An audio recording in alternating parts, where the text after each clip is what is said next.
Jacob Mbuya, ushiriki wenu kwenye michuano ya Sekafa Kagame mpaka hivi sasa ni kwa namna gani umeona umekuwa na mafanikio? Kwanza kabisa tuna kila sababu ya kushukuru hii platform ya Sekafa Kagame Cup 2025 kufanyika Tanzania. Kipekee sana imewapa fursa wa Tanzania wengi kushuhudia hii michuano katika ardhi ya nyumbani. Kama unavyofahamu, zaidi ya mataifa 10 yalikuwepo hapa katika ardhi ya Tanzania kushiriki michuano hii ya Sekafa Kagame Cup. Kwa hiyo uwepo wetu pia sisi kama Times FM ni nafasi pekee na adhimu ambayo tulikuwa tunaitafuta ya kuwa official radio partner katika michuano kama hii. Na ndio hivyo tumeipata na tumeitumia vyema. Kama unafahamu, tulikuwa tunatangaza michezo yote live kuanzia mchezo wa kwanza mpaka finali. Na hii ndio imetupa fursa ya sisi pia kuendelea kujitangaza kama radio pekee Tanzania ambayo inafanya michezo masaa 24. Kwa hiyo kipekee ni washukuru wa Tanzania kwa kutupokea upya. Tumekuja na mapinduzi, tumekuja na mabadiliko, lakini tumepokewa sana kwa sababu tumekuja kufanya sports pase. Kwa hiyo nasema tu Sekafa imekuja na neema na hiyo tumeipokea. Tathmini yako kwa namna ulivyoona michuano ilivyoenda na ukuaji wa soka la Tanzania na mapokeo ya watu kwa michuano hii iko vipi?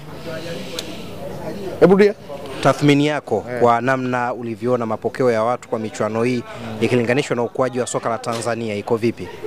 Yes, sasa hivi Tanzania katika Afrika Mashariki tunafahamika kama ni miongoni mwa nchi ambazo zinaongoza kwa kuwa na wachezaji wazuri, kulipa vizuri, kuwa na timu bora na zinafanya vizuri. Kama kigezo nikiwa ni katika michuano ya CAF, mnaona wenyewe wote mashuhuda kwamba timu zetu zile ambazo ni kubwa, Simba, Yanga, Azam, Singida, zimekuwa ndio timu ambazo zinaongoza kufanya vizuri katika michuano ya kimataifa. Kwa hiyo hicho kipekee kinatufanya kuonyesha kwamba michuano yote inastahili kufanyika hapa Tanzania.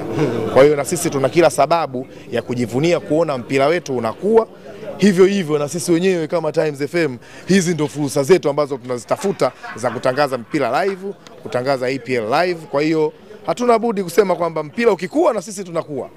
Na namna ambavyo Singida wametoa ubingwa, hii pia inaleta picha gani? Zaidi ya mataifa 10 lakini timu kutoka Tanzania na ni Singida United wameweza kubeba ubingwa.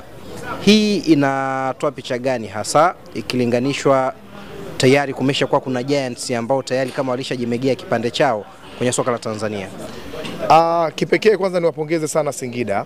Niwapongeze Singida kwa kuendelea kuonyesha Tanzania tuna timu nyingi kubwa na zenye ubora na zenye kufanya kitu kikubwa sana.